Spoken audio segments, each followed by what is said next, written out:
Welcome to LoanBeam Babble. Welcome to LoanBeam Welcome to Babble. LoanBeam Babble. Welcome to LoanBeam Babble. Welcome to LoanBeam Babble.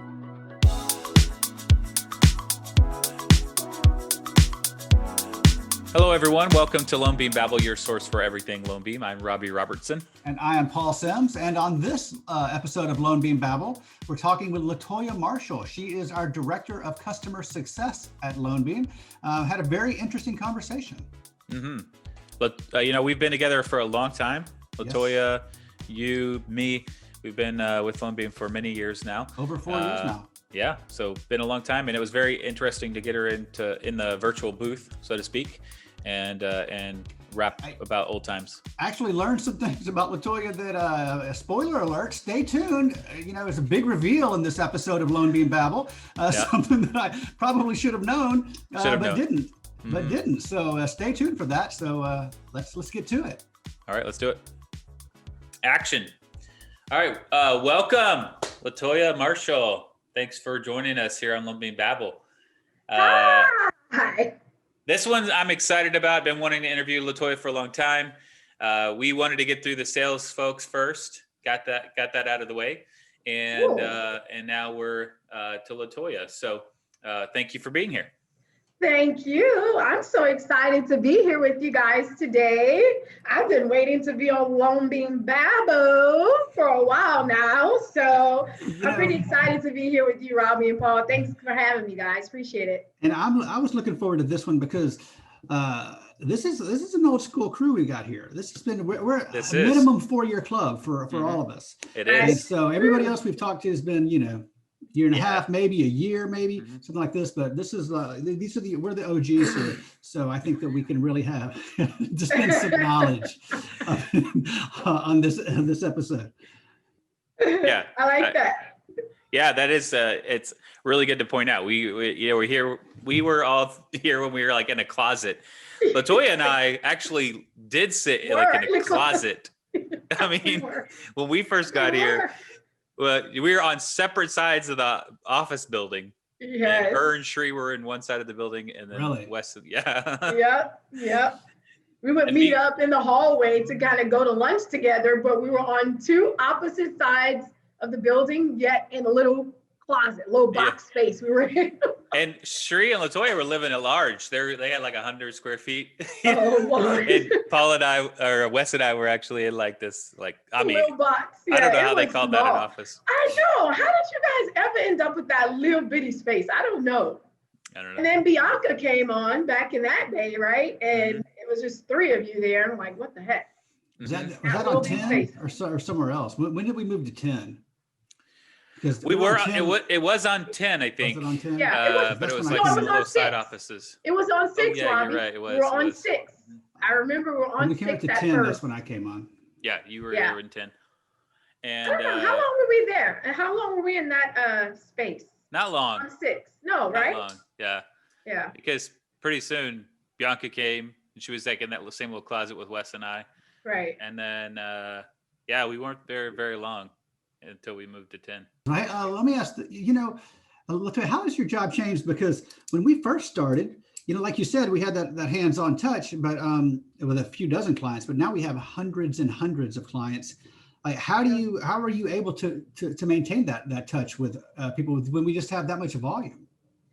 That's true. It's definitely a challenge, but what I do, or what I try to do, is stay connected.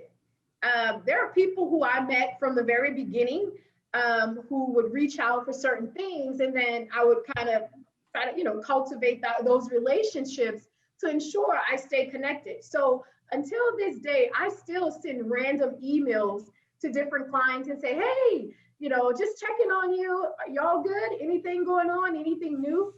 And I find that, when I keep that door open, they're more inclined to reach out or say, hey, I have this. Maybe it's something I can't even help with, but I can facilitate it and send it to the appropriate group or department like you guys, right, to assist them. So I try to do that.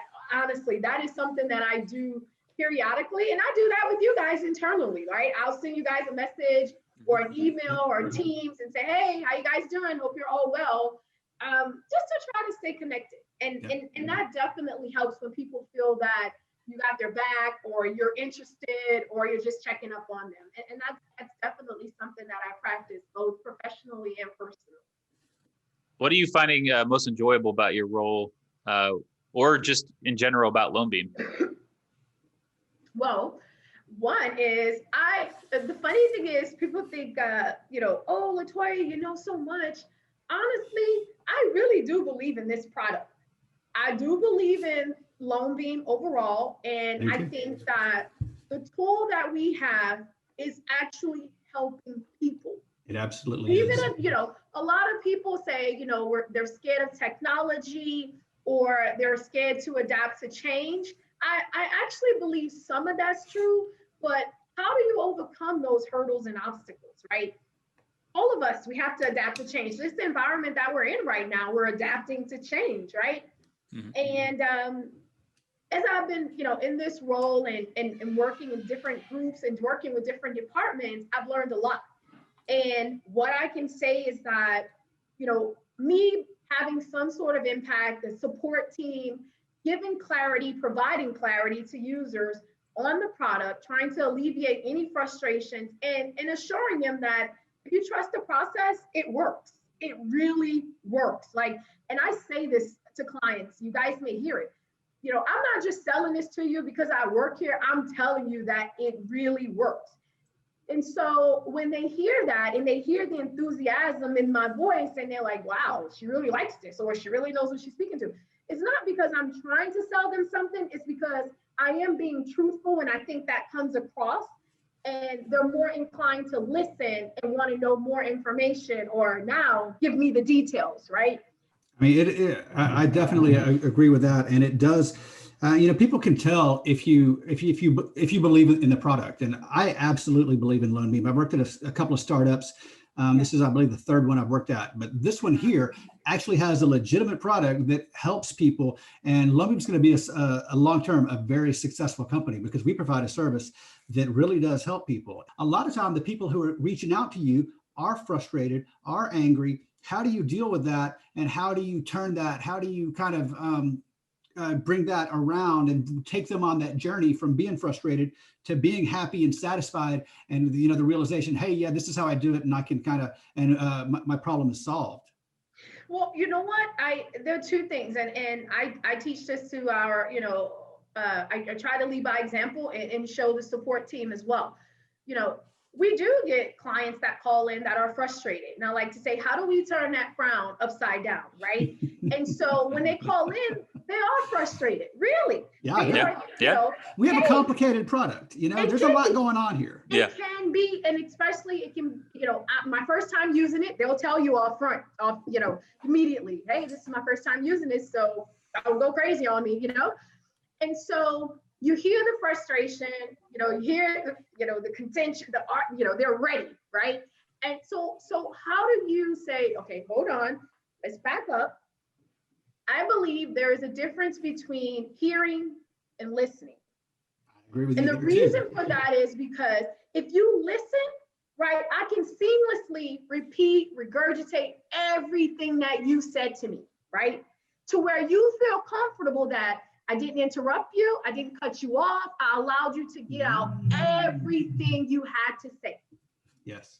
And I think that's a key point, because if you go into a call and you're just hearing what they're saying and you want to jump in immediately and provide an answer, you will find that call will get escalated pretty quickly. In my experience, you know what? You're not listening to me. Mm-hmm. So how do I do that? And we practice this, I coach on this every day. We have a weekly meeting on this every week, right? And I send messages to my team weekly. Hey guys, let's turn those frowns upside down. Yeah, let's change gears from the company a little bit. Yep. Switch gears. Okay, let's go. So for those watching out there, those millions in attendance, watching our LoanBeam Babble. Hi guys. Double digits. Latoya, Miss Latoya is she is from a very special place. Oh gosh. You want to tell everyone where you're from? I'm originally from New Orleans, Louisiana. Woo, That's right. Dad. Who dat? And she carries that Saints flag I very do. proudly. I do. But you live in Texas now. Yes. How'd I you- have how'd been you- in Texas. How'd you come here? So, I finished school, and my aunt actually was offered a pharmaceutical rep role, and she was recently, divorced, and she had a small daughter, and she came out and she needed help, and I was like, no, I'm not coming to Texas. I'm gonna stay here. And I came out for like 2 months, and I helped her a bit, and I was like, I cannot do this. I'm going back home. Bye-bye. So I left Texas. This was in 2001. Left Texas, came back to Texas 3 months later. I was like, there's nothing going on down here. Let me come back by you. She was like, sure. Of course, she gets a free babysitter and free everything, right? So it's all good for her. And so I came back and never left. I came back, helped her out with her daughter. Her daughter is now 27. She lives in Florida. And I've been here ever since. So best decision I ever made in my life. Wow. You met your husband shortly after you got here, didn't you? I did. I met my husband in 2002 at a Chinese restaurant looking for Chinese food that I get in New Orleans. And he was a stalker and waiting outside to get my number by my car. And I was like, you're a weirdo. Like, no, who does that? And he says, your boyfriend, I said, my boyfriend wouldn't like, for me to give you my number. So I tried to say I had a boyfriend, which I didn't, but that's what I told him. And he said, well, your boyfriend wouldn't mind if you have friends. And I said, you are such a creep. What the hell? And then I said, here's my number. Talk to me later. Yeah, that is so creepy. I don't know what I should be doing with you. Yeah. But here you go. But here's my number, right? That's closing the deal. That's closing the deal. That man knows how to close a deal. He closed the deal. You don't take the first objection. No. Yeah. I'm just looking. No one's just looking. Exactly. Yeah. So Are you married? they would overcome Latoya? the obstacle. Huh? Are you still married? Yes, Yeah. I'm still married. I didn't know you had a husband. Yes. Oh my goodness, Paul. I didn't know What you were rock have married. you Are been you on? serious? Have we seen Yes. your husband? We have 3 kids together. I knew you had kids, but Yeah. has he come to any of the Christmas parties, or have I Yes, seen him? No, he has not he come hasn't. to any of the parties or any of that, but he's alive. He's well. He's here. He's around. Really? We're still kicking. You better Hopefully tell him he'll that since he hasn't come to any parties, we think you don't have a I husband. don't have a husband. I promise you, Latoya, I didn't know you were married. Yeah, I am. Congratulations. Where do I send a gift?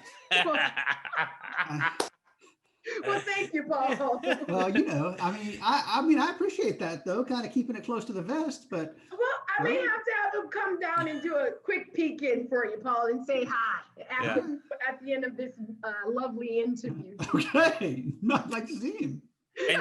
And you mentioned you have a couple boys. Yes, No, I do. 3. I have 3 boys. We Yes. have a set of twins, Josh Yeah. and Jeremiah. They just turned 17. Wow. They're attend Plano West, so they're pretty big boys. They're Yeah. still my babies, as I say, but they're like, Mom, leave me alone. Give me a PS5 and leave me alone. That's what PS5. they have me doing Are they right getting now. one for trying to Christmas? chase Fingers down a crossed. PS5. Yeah. It's so hard to find that thing. It's crazy. And then my last son, he's Josiah. His name is Josiah. He's 14. That is like my little talented, unique kid there. He's like Is he the musician? Which one's Yes. someone's in? Yes. Okay. Josiah, the youngest. He plays the cello, viola, Wow. violin. He wants to be a cardiothoracic surgeon. He's really Wow. he's very talented. He's really good. I'm really blessed, honestly. So yeah, that's my crew, as I call it. Me and my crew rolling together. Did you appreciate having all the boys, or did you want a girl? I wanted boys, to be honest. Did you? My mom has 2 kids, myself and my brother. So it's just 2 of us. And my brother did not want any girls, and he has 2 girls and 1 boy. I got 2 girls too. Exactly. 2 girls and 1 boy, and I ended up with all boys. So I was like, and my aunt tells me today, you're such a mom, a boy mom. Like some of the stuff I do and I say, she's like, Phil, are you serious? And I'm like, yeah. You guys may not see that side of me, but I can be pretty like boyish and do stuff. Like, I believe that. And, really? Do you? I mean, I can see that. Well, yeah. Well, I do. I'm a mom's. I can roll with the boys, and I'm okay with that. I like to be with the You boys. know, we have 2 girls, and whenever, and so, and I did want boys, but now I'm glad we have girls, because when I go to when we visit, not in the last year, but whenever we go to a house that has boys, it's just like they are out of their minds, man. They're just tearing the world up, and our girls will even go like, "What's going on here?" They get bad, you know, they get bad. They're influenced in a bad way. But we're so sedate and calm over here that you know, boys are just like, man, just off. I mean, I had to tell my son has his friend over from school, and I'm like, you guys stop. You can't be yelling. They will yell for no reason. You know, if you hear them playing the games, they're like, oh, you know. But we had a birthday party. This is long before the current situation. It was a couple years ago. We had my son's birthday party, and we had a bunch of people over. It was a bunch of kids from I think it was kindergarten year. And you could just see the girls, like they were like on Normandy, you know, the beaches in Normandy. They were like, because the boys were just running around. You just see them bouncing through the house. And the girls are just like, definitely whoa. a different energy. It is. Yeah. And whenever we go to grandma's, though, it's funny. Whenever we go to grandma's, we have integrated households, so everyone's real safe. But when we go over there, the girls do get a little rambunctious at grandma's, but never here. And it's like, are we mean to them and make them not or whatever? But I mean, I think they just really are kind of just relaxed over here. We don't really have a lot of insane energy. I think the grandparents' house is always like free for all, right? Yeah, like see, I think that's what it is. And you know what? I know they stay up late too, because they'll come home and they want to stay up till like 11:30, and it's like, are you staying up that late over at grandma's? And I think they are. I think there's not a lot of discipline over there. I mean, there's not a lot here, but I think they have, you know, just like, you know. Yeah, but like when they're at your house, I mean, when you guys are at home, you don't like limit them screen time and all that stuff. You kind of let them do whatever they want to do, right? I mean, when you're in school, we try to not let them play games, and then when they're supposed to be playing school, like they're not down here playing their Game Boy while they're in class. But I'm pretty liberal with the screen time, because I like playing with them. We play a lot of video games over here. That's the thing is, if we really, our arguments with our sons is when we tell them to put that screen down. You know, we say, hey, put that screen down. What? You know, I mean, we're constantly going to war with our oldest. My youngest is fine. We're like, hey, put the screen down. He's like, click. Because he's like the, you know, he's the social one and he's the creative one. You know, it's the same with ours kind of as well. He'll go bounce around the house, play with toys, build Legos. He's like, gonna have a screen and not have a screen. The oldest is way into it though. So we tell him to put it down. He's like, acts like his world is coming to an end. The world is over, exactly. And they always act surprised. You're like, hey guys, put it down. It's time to go take a shower for school. What? I took one last night. Yeah, I just took one. Like, you stink, bro. What's going on? So Latoya, do your boys play football? Yeah, so one of the twins, he's in football, and the other is doing, he's in wrestling. Really? Oh, cool. Yeah, but all 3 of them, they went through their little phase of playing football. Only one really, really likes football to stick with it. But right now, one is actually trying to get a scholarship, where he's being looked at for a scholarship for his wrestling. So. Really? Are your boys big? Are they like big and strong? Yeah, they're pretty big and strong boys. Yeah, they can. Like how tall are they? 5'7". The twins are 5'7". Josiah is right behind them, 5'6". So they got still a lot of growing to do. Yeah. But yeah, they're pretty big and strong. I got one. Josiah, my youngest, is like a big boy. He's like a linebacker type. That one, Josiah, who plays the instruments. And then ours are so little. Our girls are tiny. Yeah. They are. They're so little. Yeah. So, well, you got time, Paul. They're still growing. Yeah, but enjoy them now, Paul. Enjoy them while they're so little. You don't think so? I don't think so. Now, hey, I Latoya, think so they're your son wrestles, right? Yes. Well, these days, a lot of guys that wrestle and they take that to a collegiate level or even maybe Olympics, Yeah. they sometimes transition into MMA. What would you have to say if your son I wanted would to do not- that? Okay, so I'm so glad you asked that question because that's so weird. So in my household right now, I just got introduced to MMA, which I call dirty street fighting. Okay. I said, who is paying money for this? Why are they putting this on television? And why the heck are they street fighting? That's how I see it. They do have. I'm not a I mean, fan. I've been in street fights, and it's there's no rules in street fighting. The UFC does have rules. But Does for it me, really? when I'm looking at it, my husband is watching it. He's telling me this is better than boxing, right? We all watch Disagree this with Mike that. Tyson thing and all this and that. And so I'm like, I'm watching the TV and I'm saying, this is dirty street fighting. Like, what the heck is this? So I would definitely oppose MMA fighting crap. I am not with it at all. No way. Because Daniel Cormier, who's a very famous UFC fighter, Daniel Cormier, look him up. Yeah, so I just watched him fight. He just beat the heck out the guy recently. That's the fight I just saw. Well, most recently he lost, but wait, that's the one with the second, and they did three. They just rematched each other, right? Okay, yes, so that's him. he was a collegiate and Olympian wrestler. That's where he came from, that space. Oh. And actually, there's a lot of guys that do go from wrestling to that, because takedowns is all about wrestling is all about takedowns, and to take a guy to the ground and that stuff is pretty important. What are we doing with during the pandemic? Any special precautions? Are y'all very, very safe? Are you kind of more lackadaisical about it? How has COVID affect you personally?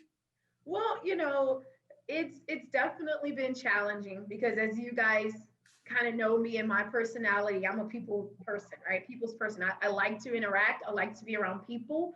And that's just me. And we're definitely being extra safe. So if you guys don't know, I know Robbie knows, I suffer from anemia, and I have to be extra safe and take extra precautions for several things. And most recently, I haven't been able to go to my iron doctor appointments, which impacted me with my white blood cells. So if your white blood cells are low, you can't fight off infections, right? It's not a good thing. And so I've been kind of battling that and back and forth. I was just able to go to the doctor last month, or at the end of last month. And I have to go back to the doctor this week, and just trying to, take all the precautions necessary to ensure my safety and health of myself and my family is very serious. I feel that this is a very dangerous disease, and I think that we should all take it seriously, regardless if we're healthy or not. And it's been a struggle with my family. So my grandmother, she's 82. She lives here in Texas with my aunt Lisa, who had, the reason why I moved here, they lived together. And, for me to tell them for Thanksgiving that we could not come to my house and commingle, that was difficult. And, my grandmother said, oh, since you don't want people at your house, so her and my aunt both took it very, very, personal. Yeah. And I didn't expect that, but I learned, and I'm learning very quickly. We all have our own perception and views of this whole COVID, right? Some are relaxed, some are not, some are really extreme, some are not, some are masked. We see it happening in our world and environment. And for me and my family, I'm trying to do and make the right decisions that I feel are best for us. But when my grandmother and my aunt both gave me the same reaction, that they felt, I just didn't want to be bothered, or that they are contaminated, is the word that my aunt said, right? And I'm like, are you not understanding? You already know what I have going on. And God forbid, I don't want to be the one to possibly other kids to pass it to my grandmother. I can't live with that. You know what I mean? So it's been very challenging. Responsible. Yeah. And I'm trying to be, and at the same time, in the back of my mind, I feel like I only have so much time left with my grandmother, who's like my best buddy ever. And this that has been time a is terrible taken away, year. Yeah. So it's been definitely been not ideal. challenging, to say the least. I'm just ready for it to be over and kind I of think there's light at the end of the tunnel. normalcy. Yeah, I definitely believe so. With the whole vaccine and all of that, I don't know how that's going to play out, but hopefully, I'm going to say cautiously optimistic, right? In hopes that we're all going to be able to be together again, right? And hang out together or whatever, that's what I hope. Well, let's go on. We have a few questions here. Is there anything outside of LoanBeam that you are passionate about? We've talked about family. We've talked about a few other things. Do you have any hobbies or anything going on? Oh my God. So let's hear something interesting that we might not know. I wrote this in there because I know she is. Oh, really? Wow. Okay, well, Do you really? Oh, well, yes, I am, sir. I have a few hobbies and a few side jobs that I do. So I actually spoke with Robbie about a few of these, or I know for certain one. I like to speak, in case you don't know. I like public speaking. Yeah. Funny thing is, one of my kids, one of the twins, he likes to do public speaking as well. And he's really good at it. And so I have this thing called single mother soaring. So I believe that for single mothers, when we soar, right, as women, our children will succeed. So basically, you're leading to set your kids up to do better. And I like to go around and speak to women, empower them, and speak about housing, how to get a home. I have different events I speak at church and provide different information about tax documents. I speak about, again, purchasing a home, how to be a homeowner. I try to speak to women about self-esteem, different things, a lot of different things, overall, just things that I feel impact women. There's one thing specifically that I speak to now because I feel like a lot of things are happening with women, no matter what color, shape, size, it doesn't matter, that women are being torn down and not lifted up. And I try to express and uplift women and let them know, hey, there's always another way, and you don't have to settle for less than. And so our pastor gave me, opportunity to speak to women. And so now I've been doing it. I've been doing it pretty frequently. It was somebody that Robbie's always pouring into me and telling me good stuff and giving me feedback about different things that I'll ask him about. And there was another person that used to work with us. Her name was Galen, told me about this place called the Good Samaritan House. And I've been working with them, doing some work there, helping women, speaking to women. And that is something I'm really, really passionate about. I tried to run away from that calling, to say, so to speak, because I was like, why? Who am I? Why are you calling me to do this? What makes me capable? And I have fears about that still, to speak about certain things and what gives me the privilege or the right to do so. And I try to step out of that and push forward and just try to bring my authentic self and be truthful and speak on things that I believe in, things that are close to my heart. I'll tell you a story really quick. I went to this company in Fort Worth to interview for a role as an underwriting manager. This was way before LoanBeam. And the guy asked me, so if you weren't in this role, what do you see yourself doing, Latoya?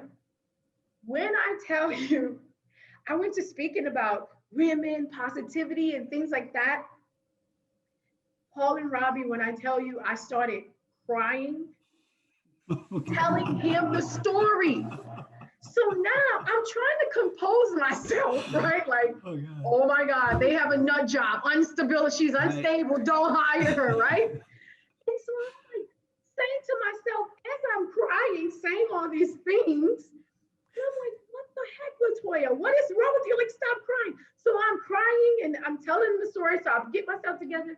And he was like, I don't know if he really thought, well, maybe she's just a nut job, unstable, or she really is just that passionate. What came out, and he was honest. He said, you know what? Grab my hand like this, not sexually, no harassment or anything. He grabbed my hand. He says, keep the passion that you have. This is not for you. Go do what you're called to do. That's what he said to me. Sometimes I believe in things happen, like people come in your life, seasons, reasons, whatever, you can call it coincidence. He said that to me. This man didn't know me from Adam to Eve, but he just said, keep the passion you have, go do what you're called to do. And that was it. Basically, obviously, I didn't get the job because I cried like a nut job. Well, maybe that was a nice way to say, no, you're not getting the job. Easy out.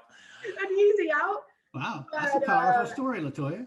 Yeah, that dude, I remember that like yesterday, and I still see myself sitting in a chair, and I aced that job. I interviewed with like 4 other people before him. So he was the final like look over, yeah, let me just give the stamp and say it's all good. And I broke down with him. Why did he have to ask me that question? Why? Wow.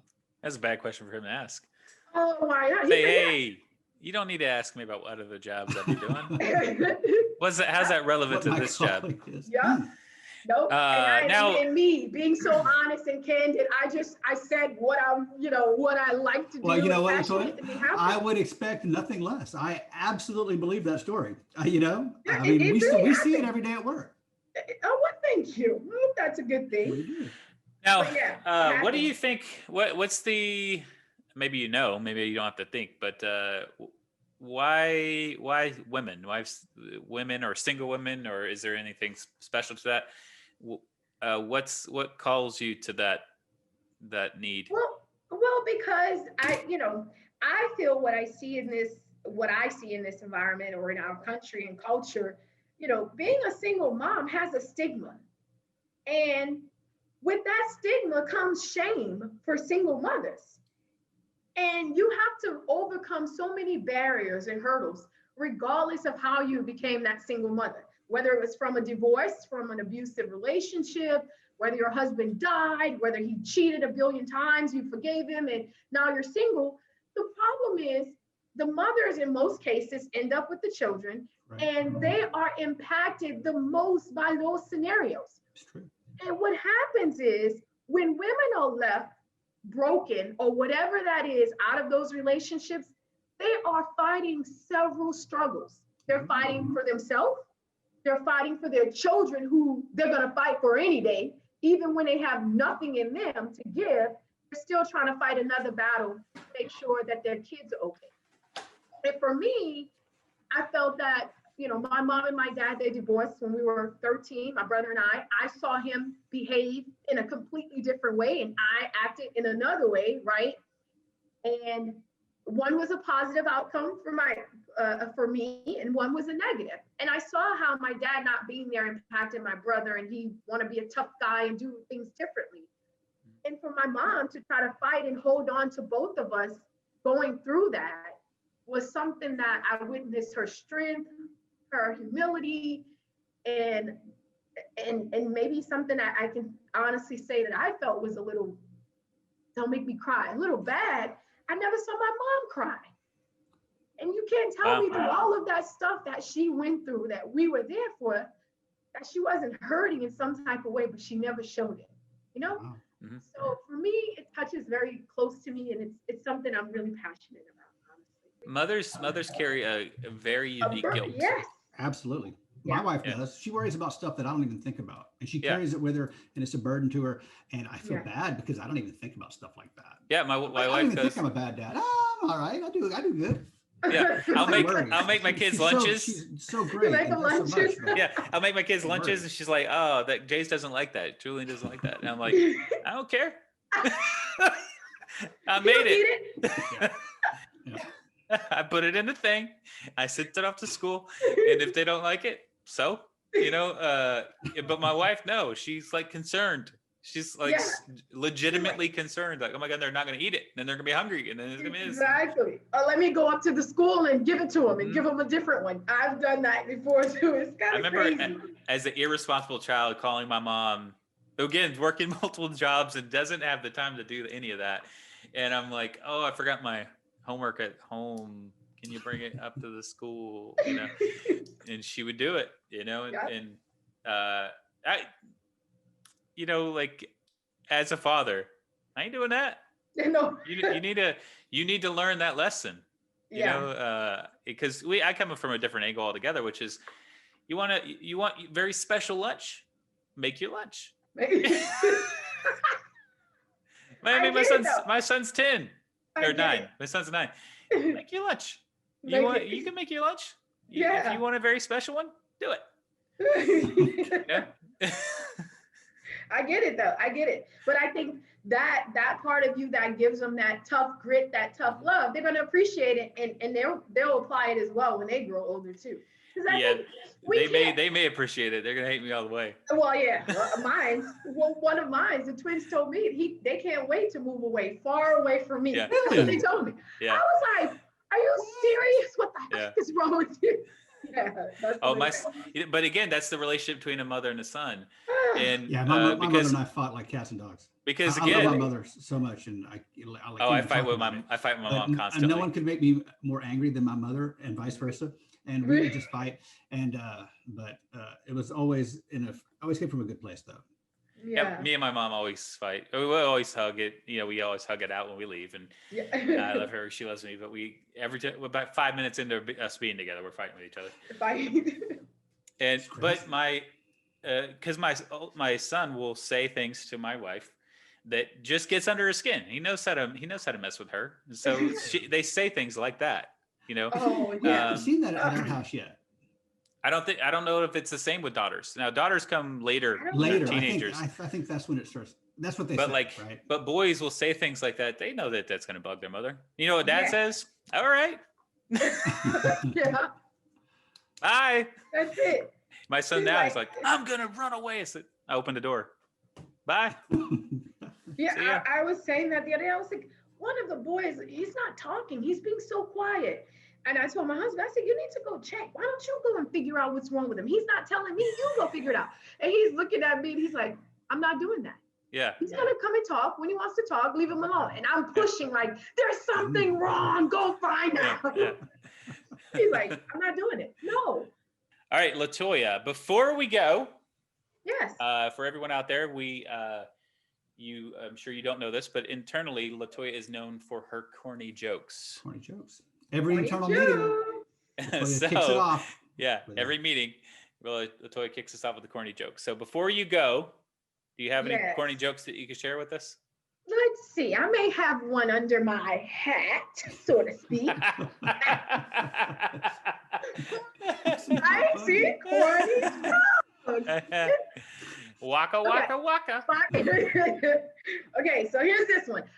Let me tell you guys something. Robbie always messes up my corny jokes because he always gets the corny joke before I get it out. I'm super corny. Yeah. Takes a corny to know a corny, Yeah. Okay, so here we go, guys. You ready? Mm-hmm. Okay. Why did the Clydesdale give the pony a glass of water? Why did the Clydesdale give the pony a glass of water?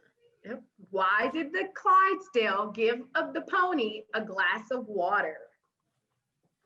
Oh, I'm so excited. I got Robbie thinking about this one. He didn't say, bye, Latoya, you're wrong, or whatever. I don't know. I know the answer, Latoya. Okay, here's the answer. Okay, so I'm going to say the question again. Why did the Clydesdale give the pony a glass of water? Answer, because he was a little horse. I like that. That's good. I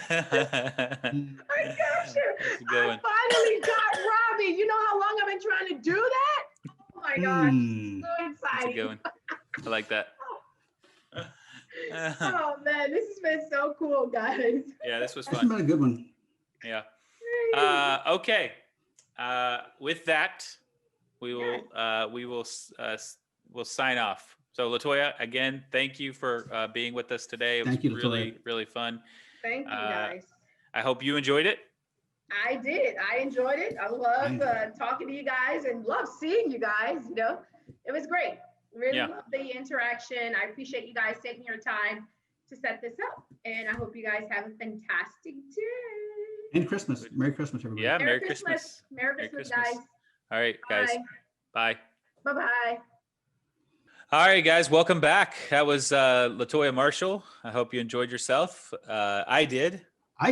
Learned a lot, especially about a lot. I learned more than I should have known.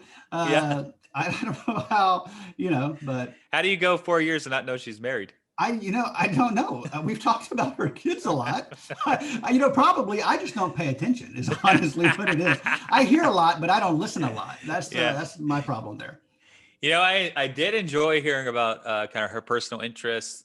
She was very passionate. You can tell about mothers and helping absolutely. mothers outside of LoanBeam. So it's always nice to hear. I love Latoya. We're like family. A few of us that have been there for a very long time. We're kind of this core group. Sometimes we for the most part we get along pretty well. Sometimes we don't. We do. But yeah, it's like we're like siblings, right? So yes, yeah, exactly. But it's been a long, great ride. And one thing about Latoya that I don't think we talked about. Probably should have said it to her face. Didn't, but she should hear it. She's one of those rare employees that just does. They just do. You can always count on them to do. You need something done, she's going to do it. Absolutely. There are a few core employees at LoanBeam that are kind of the heart and soul of LoanBeam. I consider Latoya absolutely to be one of those individuals. Definitely. Always there to try to make everyone laugh, smile, get everyone together.